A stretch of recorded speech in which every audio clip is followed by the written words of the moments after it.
what so proudly we hailed at the twilight's last gleaming, whose broad stripes and bright stars through the perilous fight o'er the ramparts we watched were so gallantly streaming, and the rocket's red glare, the bombs bursting in air, gave proof through the night that our flag was still there. Oh, say does that star-spangled banner yet wave o'er the land of the free and the home of the brave.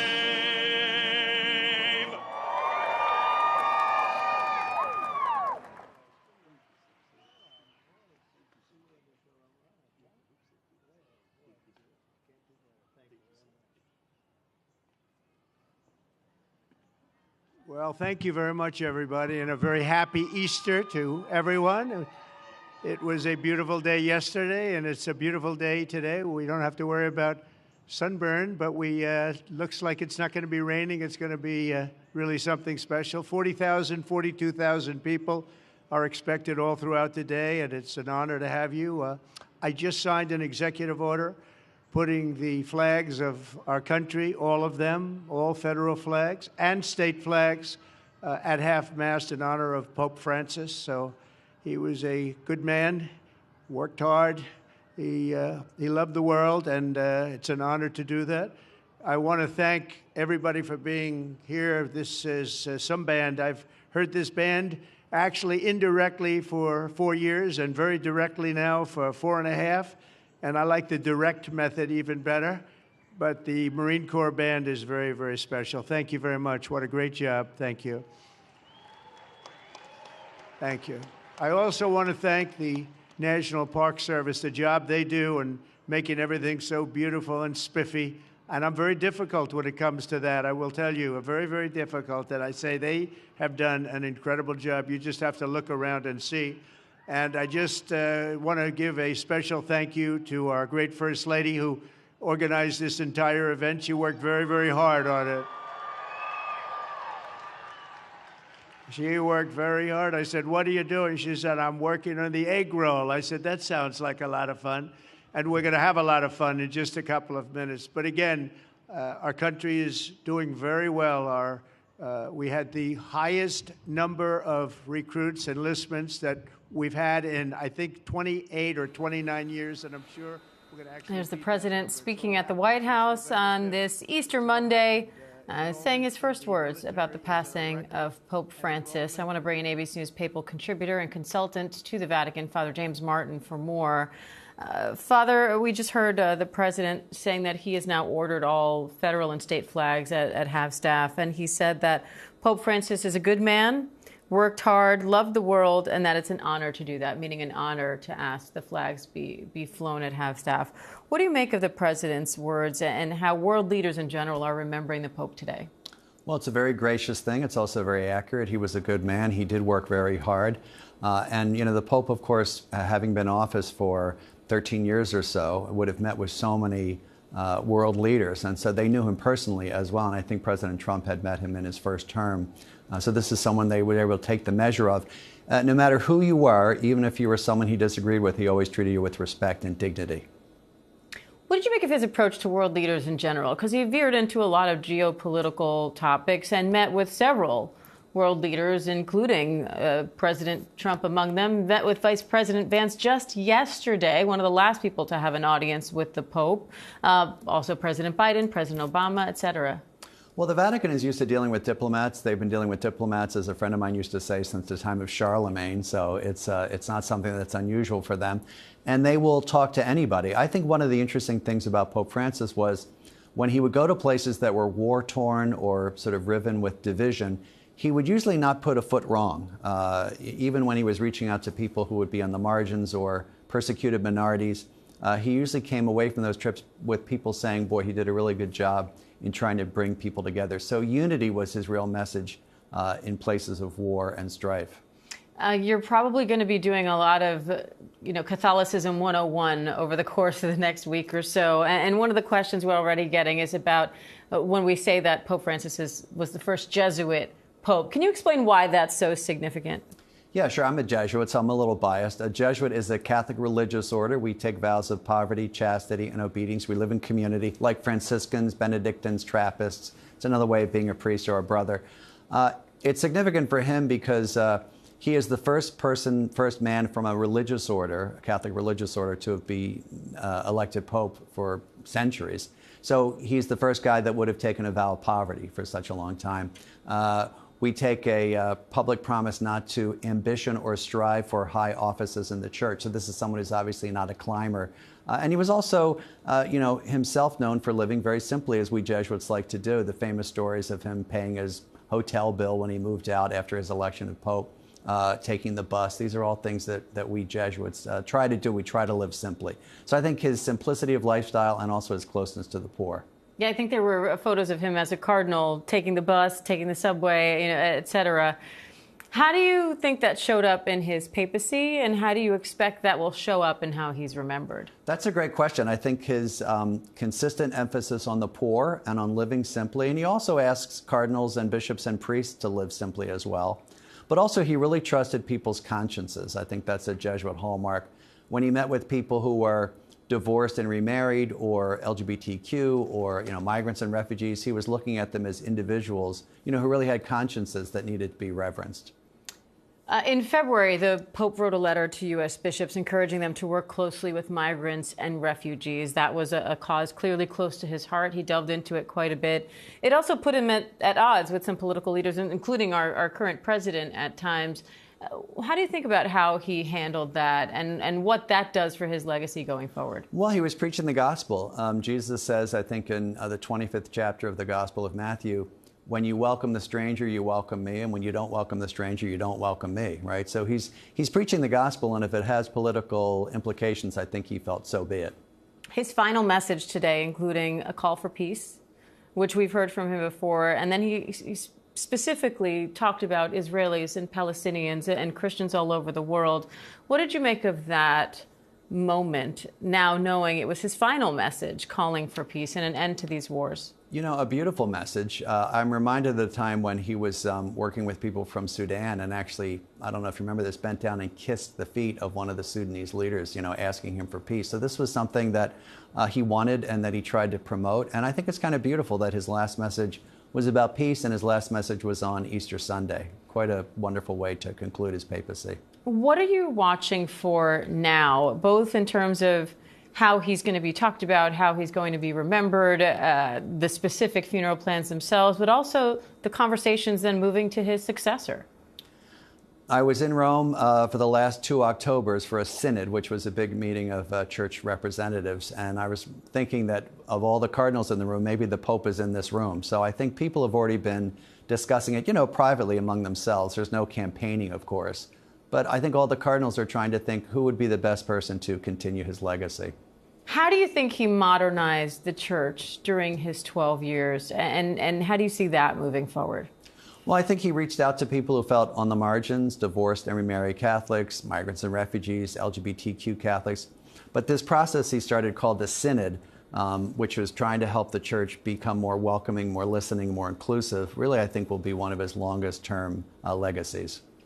In terms of within the clergy, there's a lot of debate, right, over the directions that he was moving the church and whether they were right or whether they were wrong, whether this should be more traditional or we should be more liberal and so on.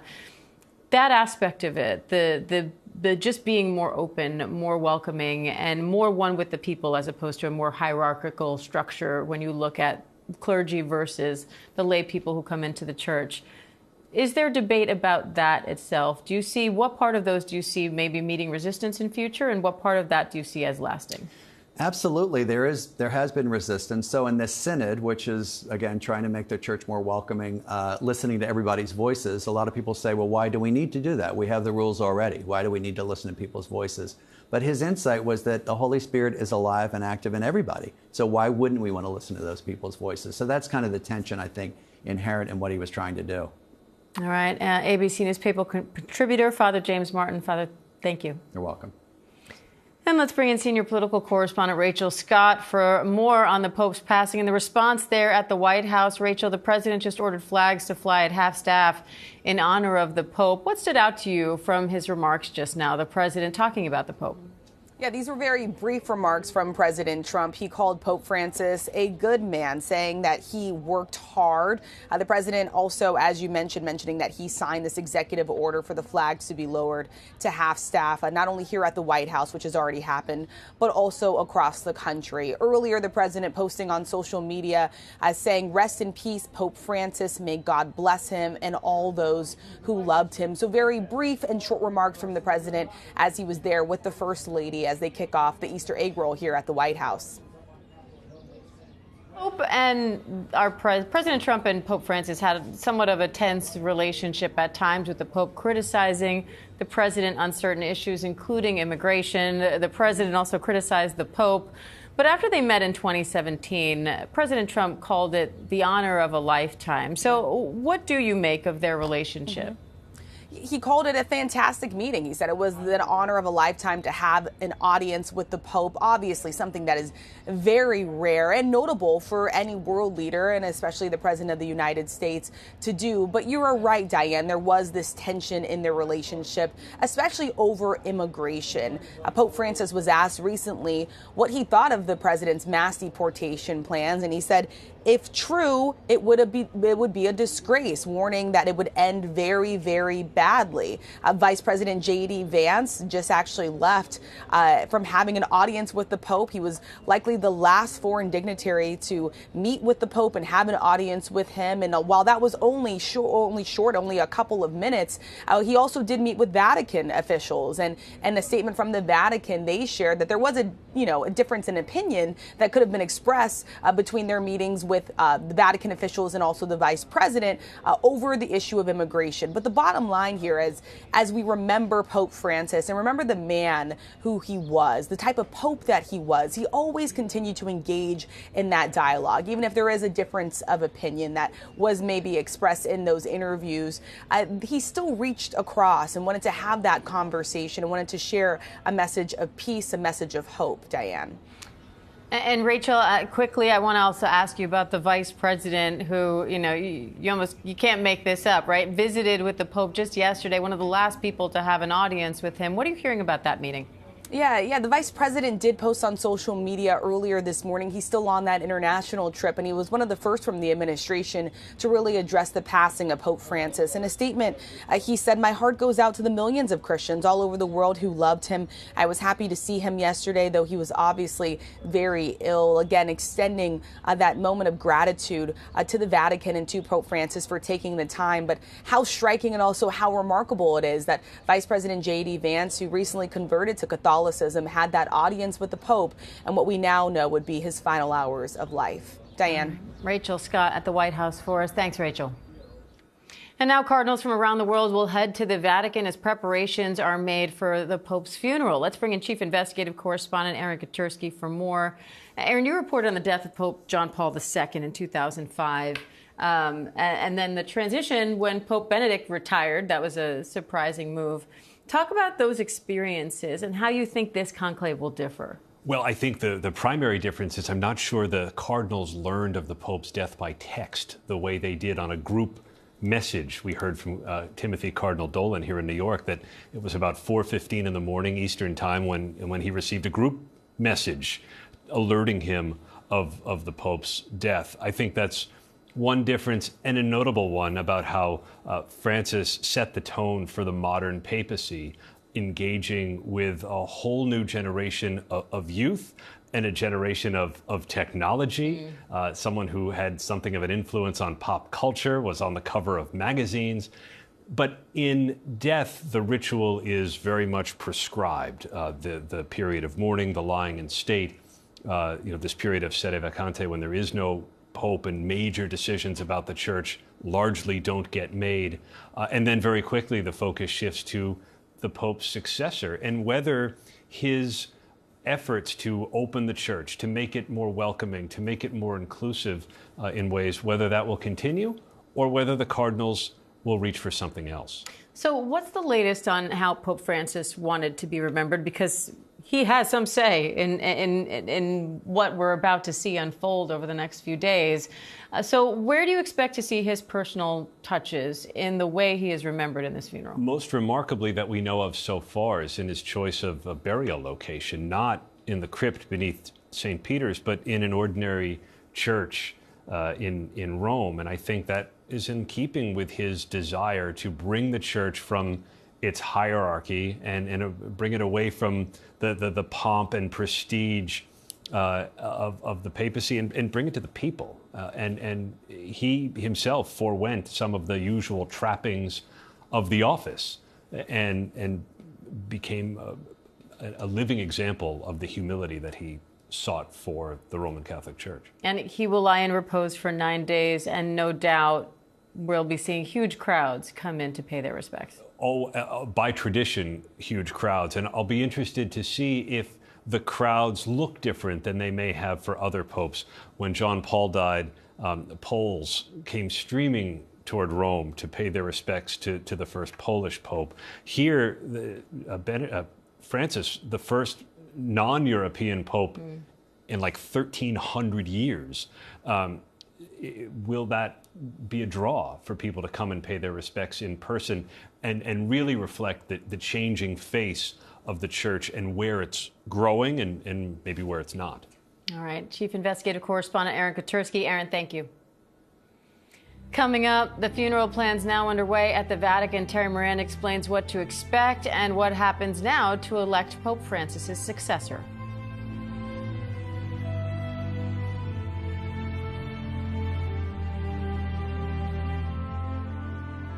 The news never stops. From Tampa, we are here tonight as Hurricane Milton has just made landfall. The surge just keeps coming up. Right on the border between Ukraine and Russia. We're in artillery position about 2 miles away from Gaza. And ABC News Live is right there everywhere.